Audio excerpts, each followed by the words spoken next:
यह त्रिवेणी संगम भगवान राम के चरित्र में आदि से लेकर अंत तक आपको दिखाई देगा, क्योंकि भगवान राम के जीवन में ज्ञान, भक्ति और कर्म का अद्भुत समन्वय विद्यमान है।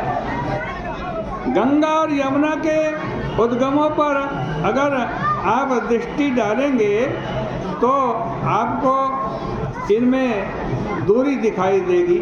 गंगा का उद्गम स्थल अलग, यमुना का उद्गम स्थल अलग। लेकिन जब आप प्रयाग में जाकर देखेंगे तो लगता है कि नहीं, ये तो तीनों सर्वथा एक, दोनों एक हैं, गंगा भी और यमुना। इसी प्रकार से कर्म, ज्ञान और भक्ति, ये तीनों भले ही अलग अलग प्रतीत हो रही हैं, लेकिन समाज को परिपूर्णता तभी मिलेगी जब इन सब को मिला करके एक कर दिया जाए। मनुष्य के संदर्भ में इसे यूँ कह सकते हैं, जैसे व्यक्ति के पास शरीर है पूरा, हृदय भी है और मस्तिष्क भी है, तीनों चीजें, शरीर भी है, हृदय भी है और मस्तिष्क भी है। पर अगर इन तीनों में से कोई एक झगड़ा करे, क्या कि मेरा महत्व अधिक है, मेरा महत्व अधिक है, तो ये झगड़ा व्यर्थ है।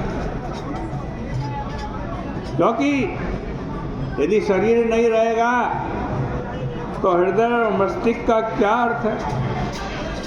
यदि हृदय रक्त देना बंद कर दे तो शरीर भी समाप्त हो जाएगा, और कहीं मस्तिष्क ही विक्षिप्त हो जाए तो व्यक्ति का शरीर और हृदय बिल्कुल ही व्यर्थ है। इसलिए व्यक्ति के जीवन में यह आवश्यकता है कि ये तीनों ही स्वस्थ हों। इसका अभिप्राय है कि ज्ञान, भक्ति और कर्म का सामंजस्य होना तो व्यक्ति के जीवन में परम आवश्यक है। हाँ, मात्रा का निर्णय आप कर लीजिए। कर्म की प्रधानता रहे कि ज्ञान की अथवा भक्ति की, और यही सामंजस्य भगवान राम के चरित्र में आपको आदि से लेकर अंत तक मिलेगा। भगवान राम ने जन्म लिया तो 4 भाइयों के रूप में लिया। अगर भगवान चाहते तो एक ही माता के गर्भ से जन्म ले सकते थे, पर एक ही माता के माध्यम से न लेकर तीनों माता के माध्यम से जन्म लिया। ये 3 माताएं कौन हैं? राम जी की जो 3 माता हैं, अगर आप विचार करें तो आपको लगेगा कि वस्तुतः अयोध्या से ही यह त्रिवेणी संगम प्रारंभ हो गए। कौशल्या, सुमित्रा तथा कैकेयी के आध्यात्मिक स्वरूप का वर्णन करते हुए कहा गया है, ये तीनों कौन हैं? ज्ञान शक्तिश्च कौशल्या। कौशल्या माता क्या है? ज्ञान शक्ति। सुमित्रा, सुमित्रोपासनात्मिका। सुमित्रा कौन है? उपासना यानी भक्ति। सुमित्रा भक्ति शक्ति। और क्रिया शक्तिश्च कैकेयी। क्रिया कर्म कौन है? क्रिया शक्ति कौन है? कैकेयी। और वेदो दशरथोर्पा। दशरथ जी कौन है? साक्षात वेद हैं, मूर्तिमान वेद हैं। भगवान राम से अब अगर पूछा जाए कि आप ज्ञान के माध्यम से मिलेंगे कि क्रिया के माध्यम से अथवा भक्ति के माध्यम से, तो भगवान ने तीनों माताओं के माध्यम से जन्म लेकर मानो कहा कि भाई ज्ञान के माध्यम से भी मैं जन्म लेता हूँ, कर्म के माध्यम से भी जन्म लेता हूँ और भक्ति के माध्यम से भी जन्म लेता हूँ। इसके बाद भगवान राम के चरित्र में जब यात्राएं प्रारंभ हुई तो उनमें भी तीनों का सामंजस्य आपको मिलेगा।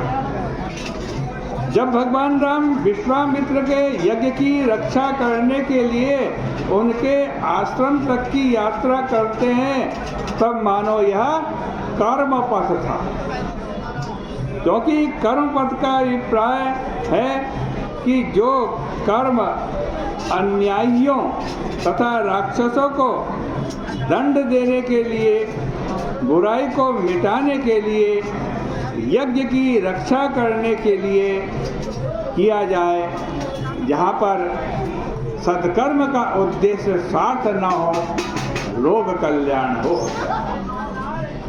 कर्म के संबंध में भगवान राम ने एक सूत्र देते हुए कहा है, जब भी आप लोक कल्याण के लिए कर्म करने चले तब बीच में ताड़का आ जाएगी, मारीच आ जाएगा, सुबाहु आ जाएगा, उससे अवश्य बचे। लेकिन भाई जिस ताड़का से कर्म मार्ग के यात्री बच नहीं पाते, सेवा करने वाले भी नहीं बच पाते, उस ताड़का को पहचानिए, वो ताड़का कौन है।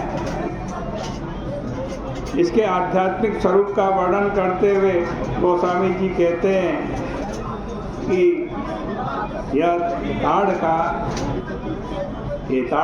जो है वो हम सबके अंतःकरण में रहने वाली दुराशा है, दुराशा ही ताड़का है।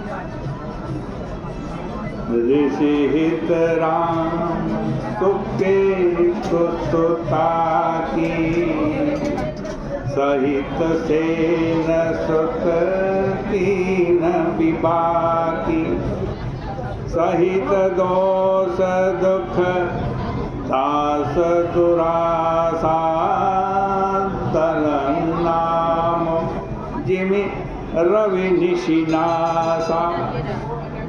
और यह तो नित्य ही हमें व्यवहारिक जीवन में देखने को मिलता है कि जब हम दूसरों को या समाज को कोई सेवा करते हैं, समाज की सेवा करते हैं, दूसरों की सेवा करते हैं, तब भले हम कुछ ना चाहें, है? केवल सेवा करना चाहे, लेकिन एक आशा तो जरूर रहती है कि भाई हम सेवा कर रहे, कम से कम सम्मान तो मिले, है?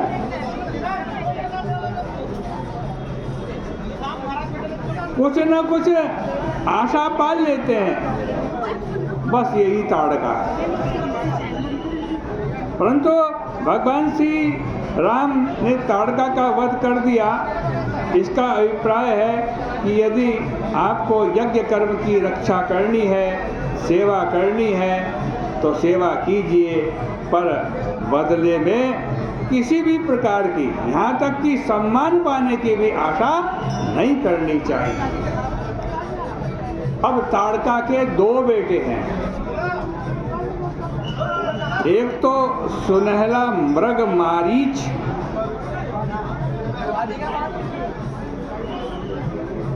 इसका तात्पर्य है कि जो व्यक्ति आशा करता है उसको सर्वत्र सुनहरा मृग ही दिखाई पड़ता है। परंतु भगवान श्री राघवेंद्र ने इस मारीच को क्या करा, मारा नहीं, दूर फेंक दिया। इसका तात्पर्य है कि व्यक्ति को सुनहली कल्पनाओं को जीवन से दूर फेंक देना चाहिए, और जहाँ पर आशा होगी वहीं पर दोष का भी जन्म होगा। यही सुबाहु है। पर इस स्वभावों को भी जीतना होगा। इसका अभिप्राय है कि जीवन में निष्काम कर्म का जो आदर्श है वही श्रेष्ठ कर है। इसलिए भगवान राम ने आशा छोड़ करके, आज बदले में पाने की कामना छोड़ करके, सुनहली कल्पना छोड़ करके विश्व की सेवा करने का जो कर्म पथ है उसको अपने चरित्र के माध्यम से पूरा कर दिया। इस प्रकार से राम जी का चरित्र है, बड़ा सुंदर है। लेकिन अब हमारा समय परिपूर्ण हो गया।